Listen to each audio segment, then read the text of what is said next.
Good morning and welcome back to another episode of The Great Outdoors with Doug. And this is Doug. I'm Adam. This is Great Outdoors. Yeah, it is a great outdoors. Happy New Year, my friend. Yeah, Happy New Year to you as well. Feels like we've been into it for a while. Yeah, but, yeah. The first weekend of 2025.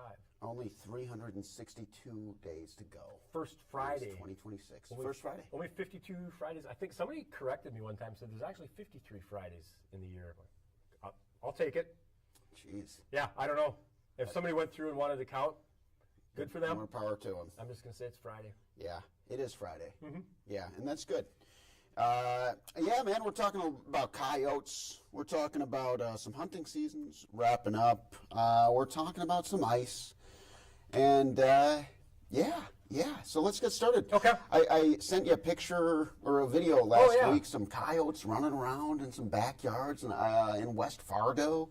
And we're talking a little more coyotes today. We recently talked about the coyote catalog as well. Right. And there, there's a lot, since you and I last visited on Christmas Day, we had a moose in downtown Fargo. Yeah, that's right. I forgot about that. Right. Last year. That was last year. Yeah, You forgot about it a long time ago as well. That was way last year. Yeah. I'll make you feel better. Last year. So 2024. But, so when you sent me the video of the coyote, and we've talked about coyotes in the past, and it's a good reminder when the moose was in downtown Fargo, is that the best thing that we can ask people to do, whether it's moose in town, whether it's coyotes in town, is to give them some space. Yeah. Try not to harass them, try not to spook them or to scare them.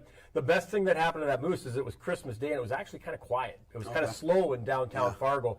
And the moose made its way across 12th Avenue Bridge, through Moorhead, and last I had heard was somewhere east of Dilworth. And what the flip side of that, the problems, when we get problems with urban wildlife, it tends to be when people want to go see it for themselves and they start posting it on social media. I get it. I understand that people want to capture it on video. I would ask if you could refrain till maybe the next day to post it up. That's a good advice, yeah. To give it some time, because if what you want is for that moose to make it out of Fargo or out of Moorhead or out of Grand Forks or out of Lisbon, because you can get a moose. We could have a moose while we're talking right now in Devil's Lake. We just don't know. Yeah. And it happens more and more frequently. And the problems come in when well-intentioned people think, oh, I want to go see it. I get that. You want to, Martha, grab your coat. We're going to see the moose. Please don't.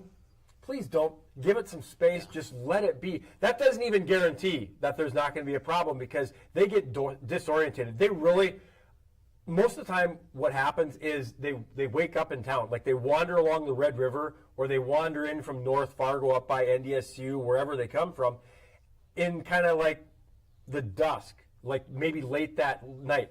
Then they wake up the next morning and the sun starts coming up and they start thinking, where am I? Yeah. What am I doing here? Now, if they're not chased and harassed, if they're just left alone, they may just wander on out, find someplace else to go.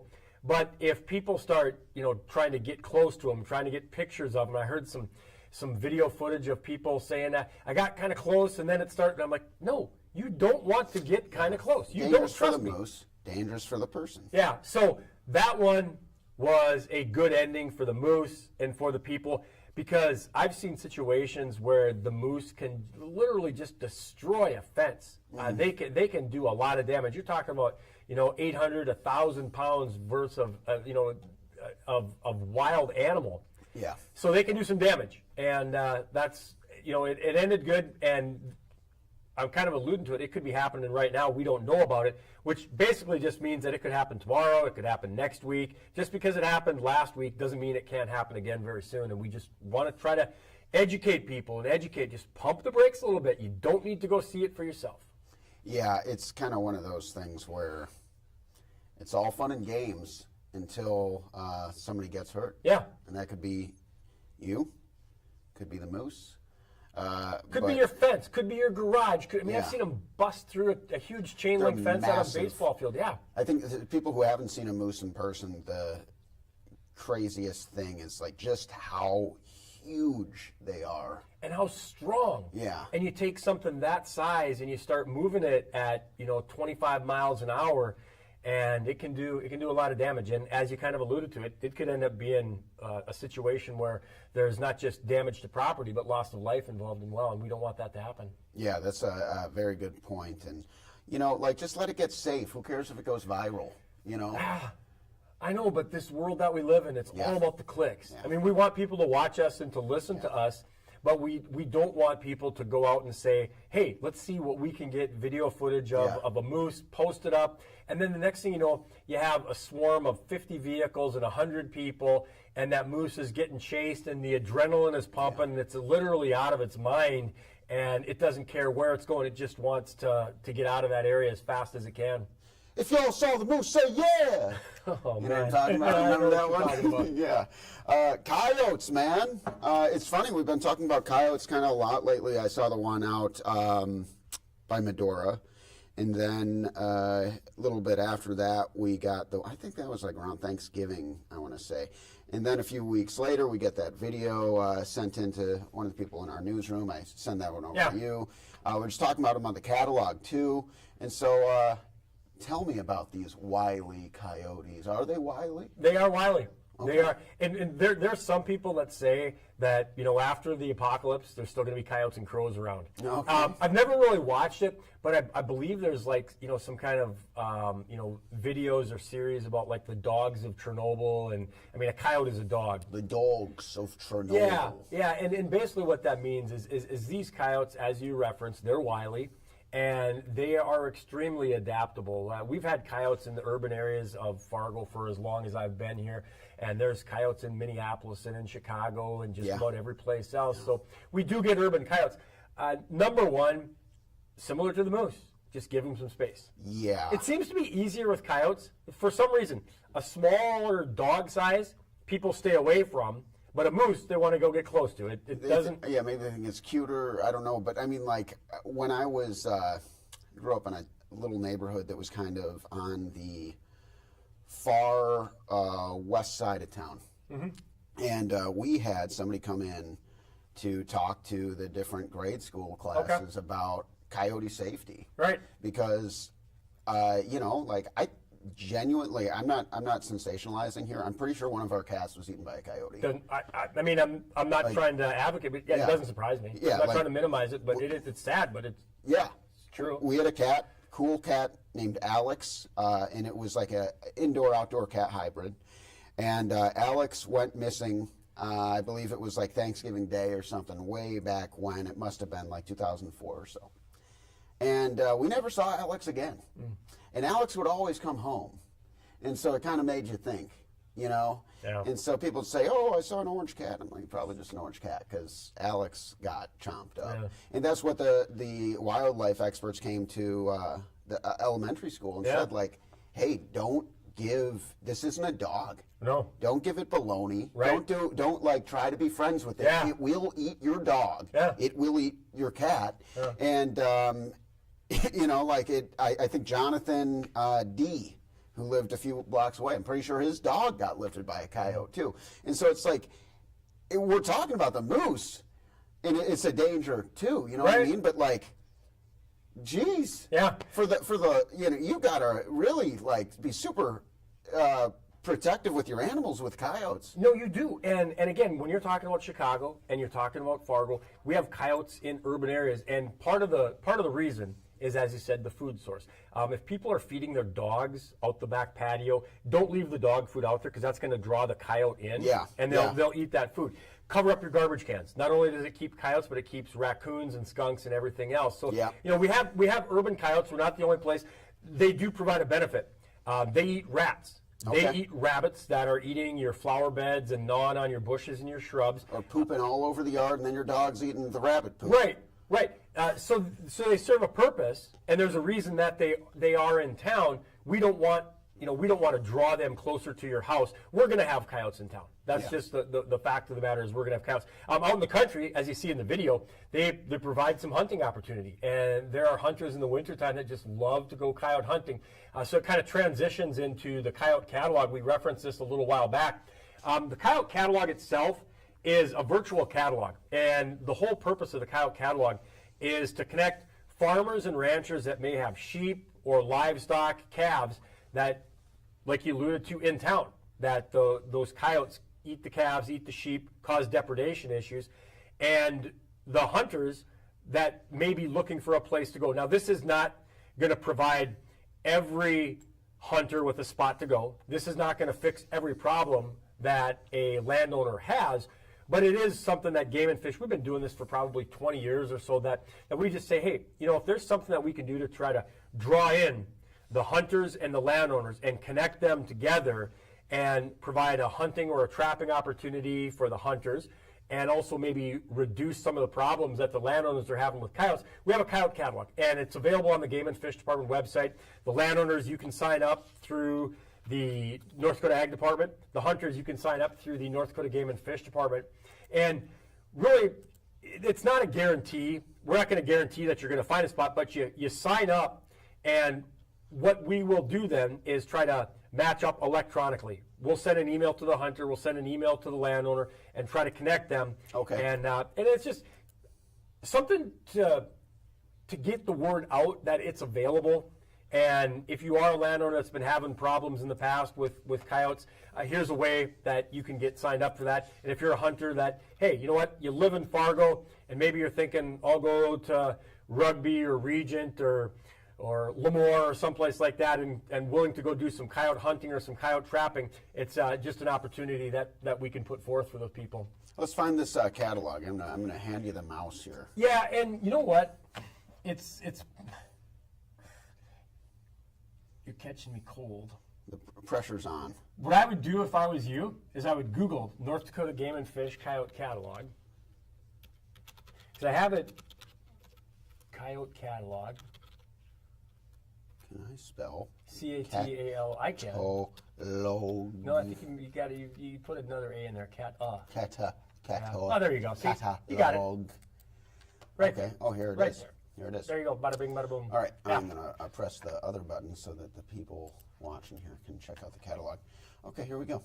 Yeah, so that's how you can get signed up for it. It's nothing real significant. And again, it's not a guarantee.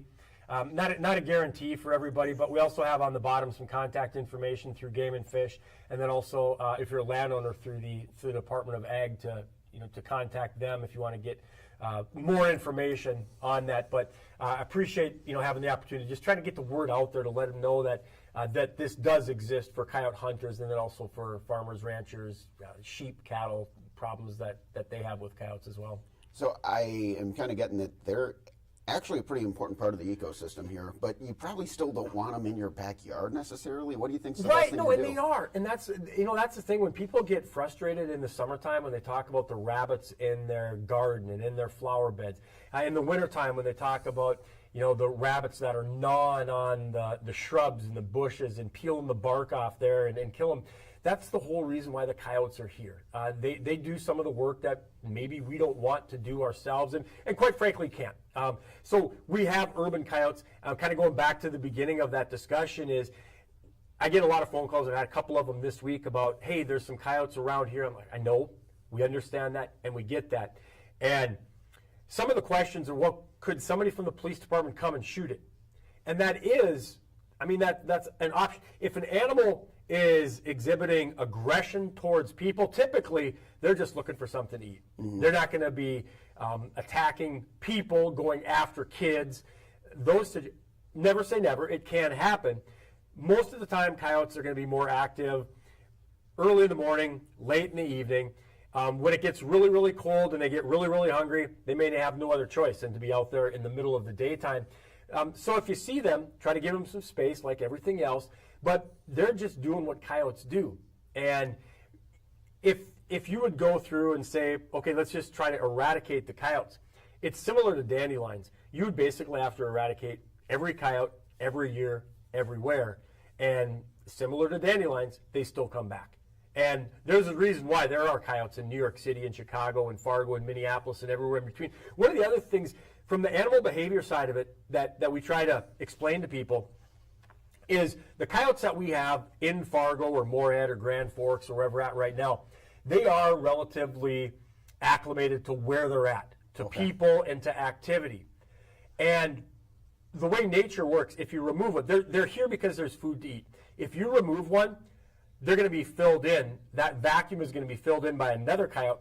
That coyote may not be as comfortable around people. You may get them more aggressive. They're just like people. You can have good neighbors and not so good neighbors. Yeah. And if you got a coyote that's just kind of doing what coyotes do, it's eating some rabbits, it's eating some squirrels, cleaning up some of the dead critters around the area that die in the wintertime, then it really might be better off just leaving that one alone. Yeah. Because if you have that one removed, the next coyote that moves into the neighborhood Might not be. might not be so friendly, might not be as nice. That's a good point. That's a good point. All right. Yeah, and they're not dogs, folks. Well, they're a type of dog. Yeah, well, I mean, technically.